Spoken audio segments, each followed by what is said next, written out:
sur Marvelous et bienvenue une nouvelle fois sur les decks de notre ami Merlin. Salut Merlin. Salut capitaine. Et bonjour à tous. Exactement. Exactement, n'oublie jamais les femmes, ne l'oublie jamais parce qu'elles sont là aussi, elles jouent aussi à Marvel Champion. Aujourd'hui on se retrouve donc pour une vidéo des decks, voilà, vous l'attendez de plus en plus, tous les mois ils sont là derrière leur ordinateur, derrière leur Discord. Il y a Captain America qui vient de passer dans mon dos là, j'ai essayé de faire un gros plan au montage. Donc vous attendez, c'est les decks du mois de mai et qu'est-ce qui nous a préparé, et parce qu'elle est assez amusante aussi la vignette d'Alias avec la petite marguerite ou la petite pâquerette, je sais plus quoi là dans la bouche qui m'a mise. Tu nous as préparé non pas un deck d'Adam Warlock comme je t'avais demandé parce que t'as considéré que c'était trop merdique, mais tu nous as proposé, et on va commencer par un personnage qu'on n'aime pas beaucoup. Et alors là, j'ai l'impression qu'après la vidéo que j'ai faite avec Proust l'autre jour, que vous avez déjà dû voir en principe sur Spider Cochon, j'ai l'impression que toi aussi, tu as décidé de me troller avec Jubilé. Alors, je n'aime pas Jubilé, mais certains joueurs peuvent l'aimer, vouloir la jouer. Ouais. Pour être totalement transparent, je suis pas fan du personnage, j'ai pas passé, j'ai fait un certain nombre de parties pour avoir un avis, mais depuis il est gentiment rangé. Et donc ce deck, il est inspiré d'un deck qu'on peut trouver sur Marvel CDB qui a été publié, que j'ai ajusté à ma sauce, mais que je vais vous présenter dans cette logique-là pour pas forcément vous parler des différences, mais je vais vous dire voilà comment je l'ai fait à ma sauce. C'est un deck qui tourne, voilà, il n'y a pas de problème, il tourne. Pas un personnage estière, c'est pas non plus un deck estière, mais ça tourne. Il y a de quoi jouer avec, on peut faire des choses en solo ou en multi. Alors, ce fameux deck, quel est-il? Il est là, voilà. Pardon pour les petits bugs. C'est quoi la mécanique de tout ceci? Alors, le Rush Hour Inspired, donc c'est Rush Hour, le nom du deck, j'ai pas vérifié qui en était l'auteur, mais en tapant Rush Hour, vous devriez le trouver. Rush Hour, hein, c'est le nom américain qui désigne l'heure de pointe, souvent dans les centres commerciaux d'ailleurs. Je rappelle qu'on a Jubilé qui a son lèche-vitrine, donc c'est un peu un hommage à ça. Quelle est la philosophie de ce deck? La philosophie de ce deck, c'est absolument pas thématique. C'est on va faire venir Nick Fury tout le temps. Comment Voilà. on va faire venir Nick Fury tout le temps? Eh ben, on va utiliser la carte qui s'appelle Rencontre Fortuite, qui est une amélioration. Dans l'amélioration qui est ici, rencontre fortuite. Voilà, donc quand vous déjouez une manigance annexe, vous cherchez un allié dans votre deck ou votre pile de défausse, vous l'ajoutez à votre main. Donc là, l'idée, c'est de pouvoir récupérer en permanence Nick Fury en jouant ces cartes rencontre fortuite, sachant que vous pouvez en mettre une par manigance, mais vous en avez plusieurs en main et vous avez plusieurs manigances, vous pouvez la jouer plusieurs fois. Que ce soit une manigance annexe de joueur ou de pas joueur.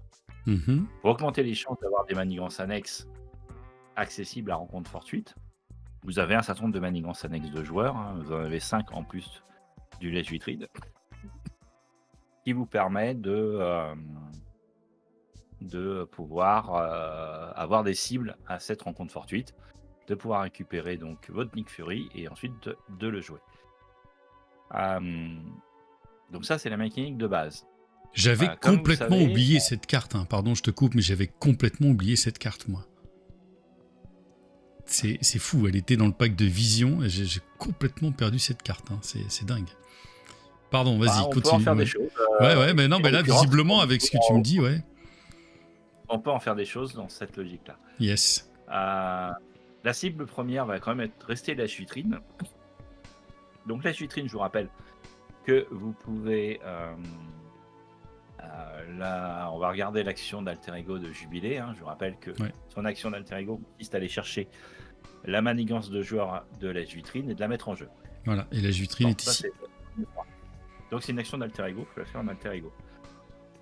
Lèche-vitrine, quand elle est déjouée, on va récupérer un objet, on va la mettre dans la défausse. Donc déjà, les objets, on a ces objets, bien évidemment, de son set, mais on a ajouté le déguisement qui nous permet de contrer en alter ego, et qui est un objet, donc qui devient une cible, une amélioration de déguisement. Voilà, c'est ça. Qui devient une cible, et puis on a rajouté un téléphone portable. Pourquoi ? Parce que le téléphone portable va donner un petit bonus à Nick, ou à Wolverine, et puis c'est un objet avec jeton. Donc quand on l'a fini d'utiliser, on le défausse, et donc Lèche-vitrine nous permettra de le ramener. Mhm. Et aussi pour ça parce que les autres vont rester une fois posés, donc c'est fini. Le téléphone portable, l'idée c'est de l'utiliser à max pour ensuite le défausser et le faire revenir avec le lèche-vitrine. Comment on va Ok. faire revenir le lèche-vitrine ? Eh ben, on va utiliser l'événement à l'école des mutants. Donc je vous rappelle, vous allez chercher en action d'alter ego dans votre deck lèche-vitrine. Vous le posez, vous contrez. Si vous avez déguisement de poser, lèche-vitrine est retiré d'un coup, puisqu'il y a 2 menaces sur lèche-vitrine. Mhm. Ça part dans votre défausse. Vous utilisez l'école des mutants pour remélanger lèche-vitrine dans votre deck. Puis vous utilisez votre action d'alter ego qui consiste à aller chercher lèche-vitrine. D'accord. Donc tu cycles ton truc comme ça, quoi. Voilà. Pour augmenter tes chances de pouvoir l'enlever plus vite, on va rajouter des policiers en patrouille qui sont des actions donc, que vous pouvez faire en alter ego. Ce ne sont ni des alliés ni des héros, donc vous pouvez retirer de la menace de lèche-vitrine avec de la policière en patrouille. Mhm. Donc vous en avez 3 à jouer. Et là, vous avez votre mécanique principale qui est basée là-dessus. Vous allez jouer vos rencontres fortuites, faire venir Nick. Si vous vous démerdez bien, vous aurez Nick au moins un tour sur 2, voire plus presque. Il revient tout le temps. Voilà, donc c'est vraiment Nick revient, c'est la mécanique. Tout le reste, ça tourne, c'est des cartes annexes. Vous avez un manoir X pour soigner Wolverine, Mhm. ou même le cas échéant. Vous avez un manoir des Avengers pour augmenter votre pioche, un X-Jet qui vous permet de réduire le coût des cartes quand vous êtes en héros. L'enquêteur chevronné, c'est surtout pour votre pote. Ouais. Je vous cache pas que si vous jouez en solo, vous pouvez repasser à 40 cartes. Parce que vous allez quand même retirer beaucoup de choses en alter ego, donc ça sert pas à grand chose. Parce que l'enquêteur chevronné, c'est une réponse de héros. Mhm. Et puis vous avez un petit surveillance pour contrôler votre seuil de menace, pour pas être embêté à passer en alter ego. Ça sert à ça. Mhm. Plus 4 en solo, ça vous donne une certaine tranquillité, sachant que Nick il peut contrer à 2 à tous les tours, ou à chaque fois qu'il vient. C'est énorme. Et puis quand vous passerez en héros, vous en profitez pour utiliser vos événements et faire des dégâts. Le X-Jet étant là pour ça, pour générer des ressources libres pour accentuer les effets de ces cartes.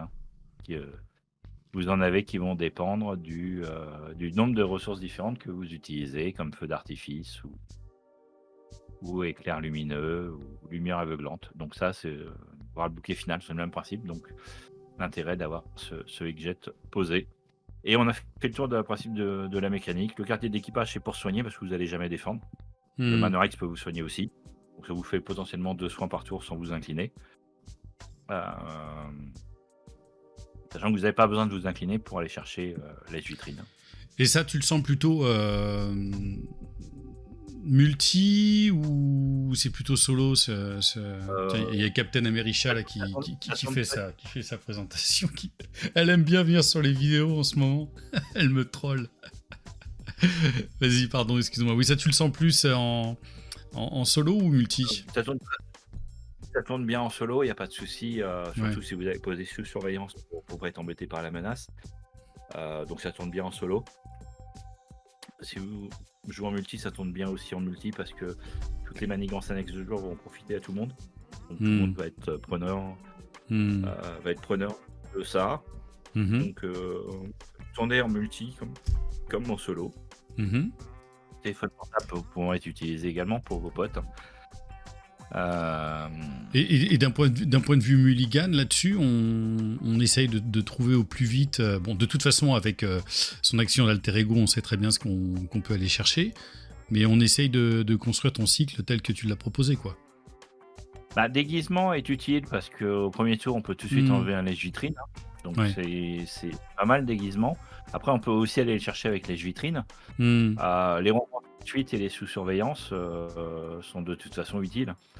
Hmm. Et puis vous avez plein de ressources, hein, parce que je rappelle qu'elle a quand même 3 cartes ressources L, double. Ouais. Le On rajoute plasmoïde. 3 cartes Ouais. ressources double passe, donc elle a quand même 6 cartes ressources doubles, Ouais. ce qui fait que Nick n'est pas très difficile à jouer. Ouais, bien sûr. On a quand même plein de pognon dans ce deck, donc elle n'est pas très difficile à jouer. Voilà, moi je vais plutôt conseiller effectivement un sous-surveillance pour pouvoir être tranquille sur notre flip flap. Mhm. Moi j'irais plutôt chercher le déguisement d'entrée ou une policière pour aider à enlever la menace. Parce que le déguisement, après, on peut l'enlever des autres manigances. Hein, et puis, le X-Jet, le manoir X, tout ça, le X-Jet, on va le chercher avec construire un soutien. Hein, on n'a pas besoin de le poser. Mhm. Voilà, puis on a un entraînement au super pouvoir pour aller chercher son manteau, par exemple, si on a un problème d'objet. Ouais. Donc, bon, voilà. Ok, écoute, c'est intéressant de réussir à faire quand même un deck qui a l'air de tourner pas mal avec un personnage à qui on a mis une note assez exécrable. Donc voilà, intéressant. Dites-nous en commentaire, d'ailleurs, ça m'intéresse. Je vous fais participer de plus en plus, hein, les amis. Dites-nous en commentaire si vous jouez Jubilé et quel est votre deck du Jubilé. Et petite précision, en principe, je vais mettre je vais envoyer à Erwan le code. Enfin, du coup, la ligne de code pour que vous puissiez jouer ce deck si jamais vous jouez sur OCTGN. Si vous voulez le jouer sur OCTGN ou sur Tabletop Simulator, ou si c'est plus simple pour vous aussi comme ça de l'avoir devant vous plutôt qu'en vidéo. Mais il m'arrive parfois d'oublier. Et au pire du pire, vous pouvez venir sur le Discord et à chaque fois, tous les mois, vous retrouverez ces fameux codes, ces fameux decks qui sont tenus par l'ami Merlin sur le Discord. Donc venez, soyez pas timide. Et enfin, n'hésitez pas à commenter dans le Discord sur le canal de deck du mois. Ce que vous en pensez, si vous l'avez essayé. Voilà, aussi, exactement. Les vidéos, intervenir sur le Discord. Et encore une fois, les decks de Merlin, ça peut être aussi des bases. Si vous n'avez pas toujours toutes les cartes, il y a des choses qu'on peut changer. Là, par exemple, il vous a dit l'enquêteur chevronné, si vous êtes plutôt en solo, c'est peut-être pas la peine effectivement de se la rajouter. Et on passe à l'autre deck. Et celui-ci, d'un coup, j'ai, comme qui dirait, je vais pas le dire, mais ceux qui ont la référence, c'est plutôt Happy Harry Hard On. Je vous renvoie sur Pop-Up de James avec Christian Slater. Film extraordinaire. Alors, ce Black Widow Under Disguise, 50 cards. 50 cards, qu'est-ce qui se passe, Merlin? T'as mangé un truc qui est pas bien passé ou c'est un champignon? Alors, c'est rigolo parce que d'abord, on a eu des discussions à peu près au moment où j'étais en train de le construire sur la règle absolue des 40 cartes, et certains disaient qu'il ne fallait pas forcément, surtout sur la champion par rapport aux autres jeux, être absolument toujours sur 40. Mm-hmm. Et effectivement, quelques decks 50, très rarement, très rare, mais j'en ai quelques-uns. Et effectivement, celui-là est 50 cartes. C'est un deck complètement original que j'ai construit avec l'arrivée de la boîte agent du Shield. Donc il faut l'agent du Shield, on va pas se mentir. Voilà. Il n'y a pas de remplacement par rapport à agent du Shield. Il y en a d'autres qu'on peut remplacer sur d'autres sets, mais en tout cas il vous faut agent du Shield parce que ça tourne beaucoup autour de ces nouvelles cartes qui sont arrivées avec. Et effectivement, vous n'allez pas ressentir l'effet des 50 cartes. J'étais parti en multi où je finissais mon deck avant le joueur de 40 cartes qui était à côté de moi. D'accord. Alors, qu'est-ce que c'est? Raconte-nous. Donc, on a un deck qui est fait pour passer pas mal de temps en alter ego. Mm-hmm. Ah, il y a des decks shield qui permettent de passer pas mal de temps en alter ego. Celui-ci en fait partie, sans être particulièrement shield en réalité, puisque on n'a pas les cartes de contre de shield, on n'a pas les cartes pour sonder le deck de shield, on n'a pas tout ça. Mhm. On a quelques alliés shield, bien évidemment, qui sont là, mais c'est pas le cœur. Hmm. Les alliés sont là pour habiller, compléter notre mécanique, mais sont vraiment des compléments, absolument pas essentiels. C'est des plus, mais absolument pas essentiels. Mhm. Comme on va passer pas mal de temps en alter ego, on va se focaliser sur nos événements d'alter ego. On a Opération Secrète dans son set qui, je vous rappelle, est une carte de contre qui fonctionne en alter ego et qui a le charmant effet supplémentaire de désorienter le méchant. Hmm. Opération Secrète, Voilà. un événement. Ouais, ici, voilà. Donc là, vous retirez 4 menaces, vous désorientez le méchant. Si vous voulez jouer solo, c'est quand même très pratique de désorienter le méchant. Et puis 4 menaces en solo, c'est beaucoup. Hmm, Même en hmm. multi, ça reste beaucoup. Même s'il coûte cher, vous désorientez le méchant. Ouais, vous êtes vraiment va tranquille, rajouter presque pour 2 tours, quoi. Voilà, on va rajouter d'autres cartes pour gérer cette menace en alter ego. On va rajouter du neutralisé, qui est un événement qui coûte 0 et qui va vous permettre d'annuler l'effet de boost d'une manigance. Donc ça vous permet de contrôler la montée de menace. Pratique, pour éviter d'avoir trop de menaces sur une manigance principale. Hmm, hmm. Et puis vous avez par effraction, qui est encore un événement de contre qui fonctionne en alter ego. Il faut que vous soyez espion ou voleur. D'ailleurs, on voit que Ouais, on voit qu'il y a une petite. Ouais, sur la traduction, ils ont. Ouais. Il manque un mot. Il manque un mot, ouais. Donc c'est espion. Vous avez la chance Natacha, bien évidemment, une espionne en alter ego, tout comme en héros d'ailleurs. Et donc vous pouvez jouer cette carte en étant un alter ego, ça compte 2-3. Vous pouvez la jouer en alter ego. Et donc Donc ce contrôle de la menace, c'est pour une certaine tranquillité avec les événements. Le cœur de la mécanique va consister à jouer des préparations. Comme Ah toujours bon? avec C'est Bright étonnant. Mais à la différence de son fonctionnement de base, vous avez désormais beaucoup de préparations qui vont s'activer également en alter ego. Hmm, hmm.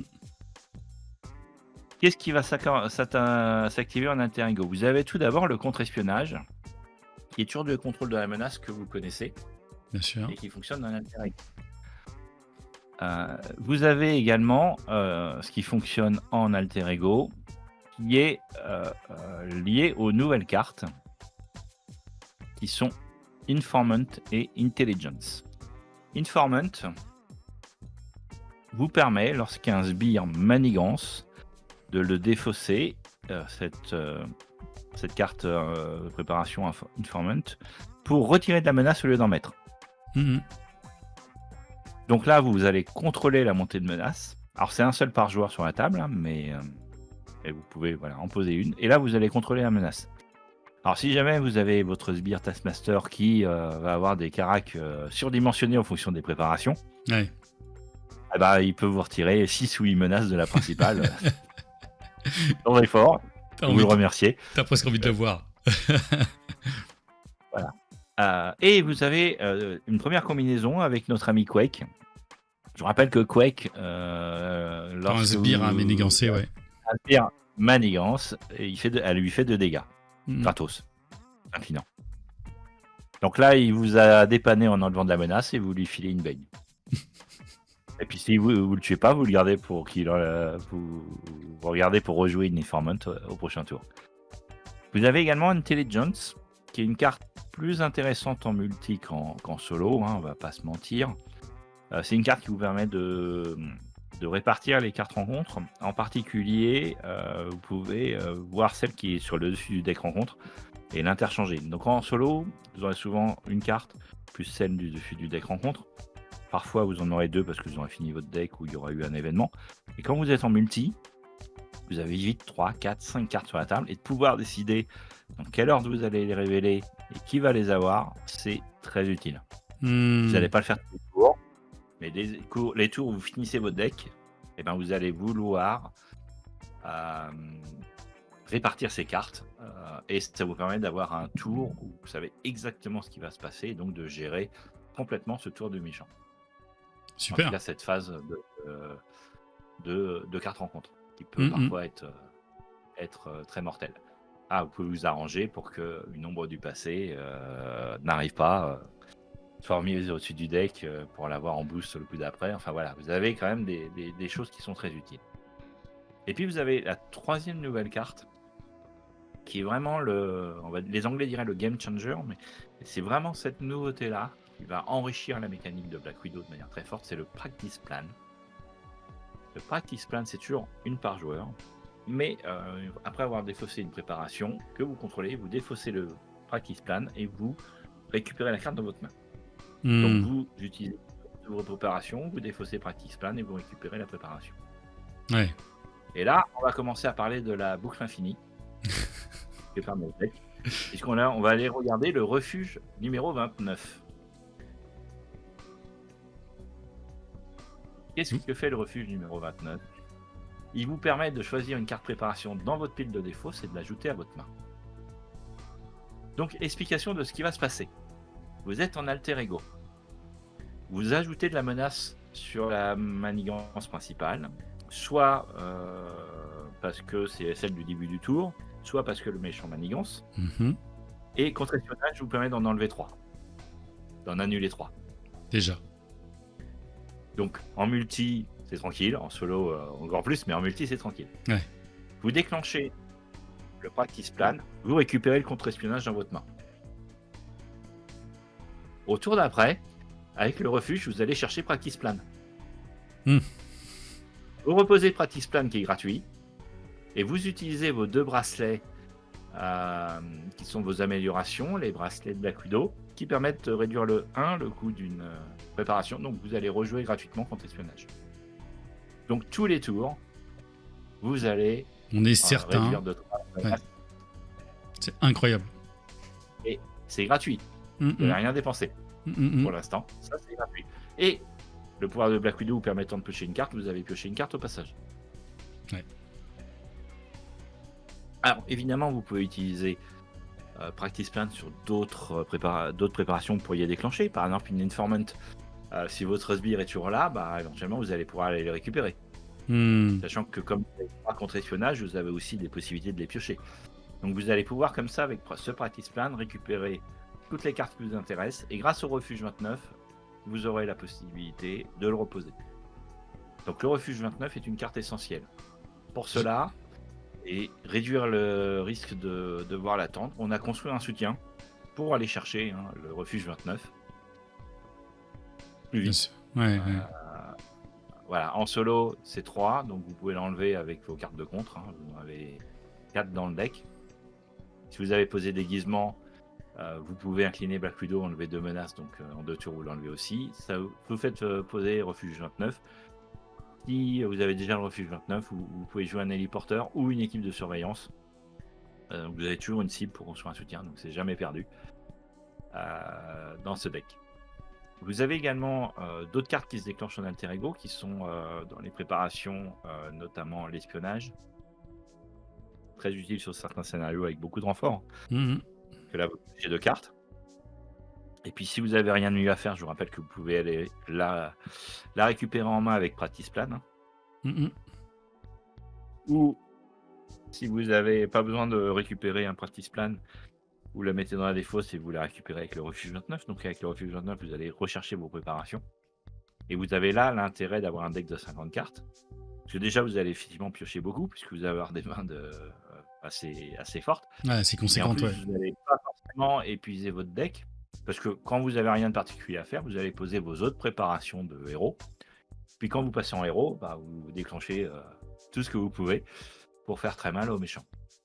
Ouais, parce que d'un coup, tu C'est un peux avoir une tétrachier de préparation quand t'as vraiment, quand t'as vraiment géré ton délire et tout ça, et lorsque tu te retournes, ça va buter de partout, quoi. Oui, tu en as facilement 8 et 10. Ouais, c'est dingue. Enfin, entre 8 et 10, assez facilement. Ouais. Bon, le seul inconvénient de ce deck, c'est sa force de frappe qui est un peu réduite. Donc en solo, ça peut être un petit peu juste. Vous avez que les alliés et les danses de la mort pour faire des dégâts. Hormis vos préparations que vous allez déclencher pendant la phase de héros. Mais effectivement, vous n'allez pas faire de dégâts Alors, récurrents. à la base, c'est quand même pas non plus une dinguerie. Moi, toutes mes parties avec Black Widow, et que j'adore encore une fois, c'est quand même pas un personnage qui met des gros coups de tatane en permanence. Alors peut-être qu'il y a des decks qui font ça, mais moi j'ai toujours joué... je sais que mes parties avec Black Widow, généralement, elles ont toujours duré beaucoup de temps. Oui, bah là, effectivement, ça peut durer un peu. Par contre, en multi, Oui. votre partenaire n'est pas en train de s'occuper de la menace. Donc, Oui, en oui, gros, tu prends un mec qui bastonne. Avec Star-Lord, c'est magnifique, là. Voilà. Oui, ça tourne très bien avec tout le monde. Et puis, bah, on a quand même des alliés. Coulson qui va chercher une préparation. L'agent 13 qui va vous permettre de redresser le refuge et donc d'aller rechercher encore une préparation. Puisque quand vous l'utilisez, vous redressez un soutien shield, donc vous redressez le refuge. Soldat d'hiver qui est assez vite gratuit. Vous avez Mockingbird pour aider votre pote et puis sonner le méchant. Bon voilà, et puis Monica qui va aller chercher une équipe de surveillance. Toujours dans cette logique de gérer la menace. Mais voilà, encore une fois, au début, c'est un petit peu rude, mais assez vite, il n'y a plus besoin de se préoccuper de la menace. Avec ce deck, c'est magnifique. Vous avez même la possibilité de rester sur Ultron phase 1 pour peu que vous ayez pu poser le camion de surveillance. Vous pouvez, même des manigances qui ont des menaces basses, vu que vous contrôlez assez facilement le fait qu'elles ne montent pas, voilà. Ouais. Il est al dente. Moi, il me plaît beaucoup celui-là. Ça, celui-ci, dès que... on va pas en parler dans cette vidéo, mais je pense que en principe, cette vidéo sortira début mai. Je pense que en principe, moi, ce qui m'avait été annoncé de la part du Troll Savant, c'est que la boîte des agents du Shield arrivait courant mai. Donc, on va peut-être bientôt pouvoir le construire. Ouais, soit le 16, soit le 23, a priori. Non, c'est plutôt au 23 mai actuellement. Ouais, voilà. Parce que c'est sorti au Canada, au Québec, je crois. Oui, la VF est sortie au Canada. Après, je pense que les boîtes sont juste pas encore là. C'est pas les mêmes trajets puisque ça doit sûrement passer par le Pacifique pour les US et pour le Canada du coup. Où ça doit soit faire le tour de l'Afrique, soit passer par le canal de Suez. Et puis ils avaient expliqué qu'ils avaient quand même eu des problèmes de fabrication, donc et qu'ils avaient sous-entendu leur relancer une impression. Bon, en tout cas qu'ils avaient eu des problèmes de qualité et qu'ils étaient obligés de reprendre. Donc ça peut expliquer ce qu'il en est, on verra effectivement la date de sortie effective. On espère que ça soit le 23 mai parce qu'on l'aura pour l'événement de la communauté des cartes. Et oui. Je rappelle, se passera le dernier week-end de mai et les inscriptions resteront disponibles au moment où cette vidéo sortira si vous voulez nous joindre. Vous pourrez plus avoir les goodies, mais au moins vous pourrez venir nous faire un petit coucou et jouer quelques parties à Marvel ou à autre. Donc moi, pour info, je serai présent sur l'événement. Et tu représenteras Marvelous, puisque moi, je l'ai déjà dit, malheureusement, je serai dans un festival de théâtre à Cahors en tant que jury. Donc, je ne serai pas malheureusement présent sur l'événement. Ça m'aurait beaucoup plu, mais au prochain, de toute façon. Ça me fera extrêmement plaisir de vous voir au prochain. En tout cas, tu vas représenter. Je me demande si Alias va pas y aller. Enfin, je sais, il y a Proust va y aller aussi, de ce que j'ai cru comprendre aussi hier, quand j'ai fait la vidéo avec lui. Il y a quelques gens qui sont actifs sur la communauté qui seront présents. C'est super, c'est top. Andal doit être content. Oui, en tout cas, il a dépassé son seuil de rentabilité de location de la salle. Donc c'est top. Il commence même à réfléchir à ce qu'il pourrait faire avec le petit bonus qui arrive. Bon, c'est top. Et en ce qui concerne en tout cas ces deux decks, dites-nous en commentaire lequel des deux vous fait envie, pour pas dire autre chose. Moi, c'est très clair, ça me fait bander. Black Widow, j'ai très hâte de l'essayer celui-ci parce que j'adore tellement ça. Puis bon, j'avoue, je suis un joueur de justice. J'adore toujours m'occuper de la manigance et des menaces, c'est un peu mon délire. Merci Merlin pour ces 2 magnifiques decks, encore une fois. Et ben avec plaisir, comme à chaque fois. Et puis, on va continuer à se décarcasser pour trouver quelques pépites. Quelques pépites. Quelques créations originales. Et est-ce que je peux quand même te demander un deck d'un perso? Bah, Adam Warlock, je vais quand même essayer de faire quelque chose. On essaiera, d'accord. Mais... Mais, en tout cas, au pire, j'en présenterai la communauté. Ok. Mais moi, j'aimerais bien quand même, pour voir, au cas où, quel deck de Star-Lord tu serais capable de nous faire. Le deck non, je crois pas, non, je crois pas. Je suis pas sûr. Moi, j'avais présenté celui que j'avais fait pour Nella, mais qui s'inspirait de decks qui étaient déjà existants. Mais soit je te propose, soit Star-Lord, tu me fais un deck soit de Star-Lord, soit Rocket Raccoon. Alors Star-Lord, j'en ai un très fun, déjà, là c'est sûr. Ok, mais soit Rocket Raccoon... Rocket, en plus, il va y avoir des choses à faire avec les nouvelles cartes qui arrivent. Donc, écoute, va pour Rocket Raccoon. C'est ce que je veux voir pour les decks du mois de juin. Voilà. T'as du temps pour bosser. Hein. On est début avril où on fait cette vidéo. Donc t'as le temps d'y réfléchir. Le challenge sera relevé. Eh ben, c'est parfait. Voilà, les amis, c'est tout pour nous sur cette vidéo. Amusez-vous bien. On se retrouve tout bientôt pour une autre vidéo. D'ici là, ciao Marvelous.